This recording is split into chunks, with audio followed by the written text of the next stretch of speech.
If you want to change the world, start off by making your bed. If you make your bed every morning, you will have accomplished the first task of the day.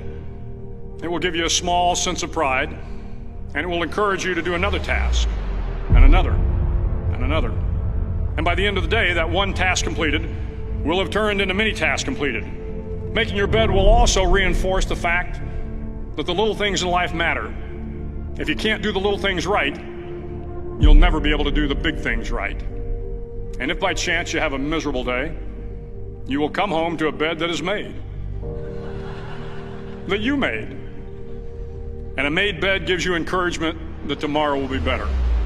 To pass SEAL training, there are a series of long swims that must be completed. One is the night swim. Before the swim, the instructors joyfully brief the students on all the species of sharks that inhabit the waters off San Clemente. They assure you, however, that no student has ever been eaten by a shark, at least not that they can remember. But you are also taught that if a shark begins to circle your position, stand your ground. Do not swim away. Do not act afraid. And if the shark, hungry for a midnight snack, darts towards you, then summons up all your strength and punch him in the snout, and he will turn and swim away. There are a lot of sharks in the world. If you hope to complete the swim, you will have to deal with them. So if you want to change the world, don't back down from the sharks. Over a few weeks of difficult training, my SEAL class, which started with 150 men, was down to just 42. There were now 6 boat crews of 7 men each.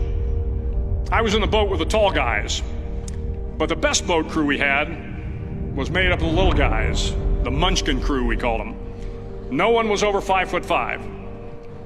The Munchkin boat crew had 1 American Indian, 1 African American, 1 Polish American, 1 Greek American, 1 Italian American, and 2 tough kids from the Midwest.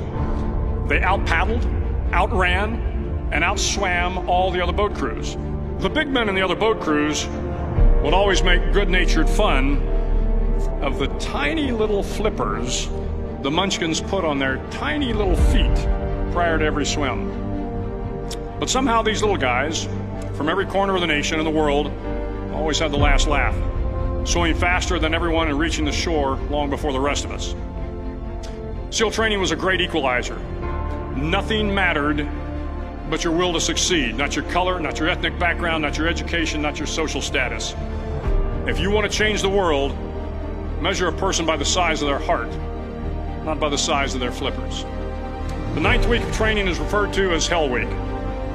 It is 6 days of no sleep, constant physical and mental harassment, and 1 special day at the Mud Flats.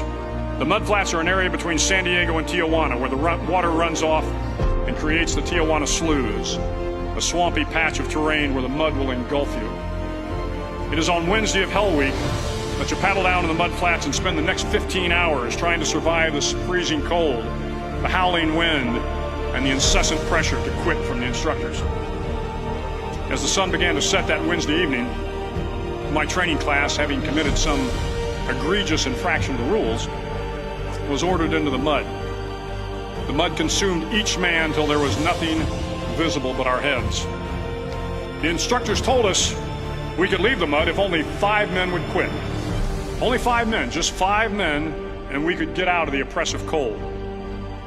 Looking around the mud flat, it was apparent that some students were about to give up. It was still over 8 hours till the sun came up. 8 more hours of bone-chilling cold. The chattering teeth and the shivering moans of the trainees were so loud, it was hard to hear anything. And then one voice began to echo through the night. One voice raised in song. The song was terribly out of tune, but sung with great enthusiasm. One voice became 2, and 2 became 3, and before long, everyone in the class was singing. The instructors threatened us with more time in the mud if we kept up the singing, but the singing persisted, and somehow the mud seemed a little warmer, and the wind a little tamer, and the dawn not so far away. If I have learned anything in my time traveling the world, it is the power of hope. The power of one person, a Washington, a Lincoln, King, Mandela, and even a young girl from Pakistan, Malala. One person can change the world by giving people hope. So if you want to change the world, start each day with a task completed.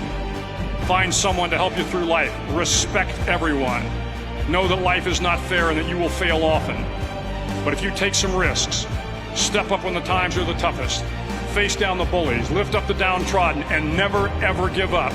If you do these things, the next generation and the generations that follow will live in a world far better than the one we have today. And what started here will indeed have changed the world for the better.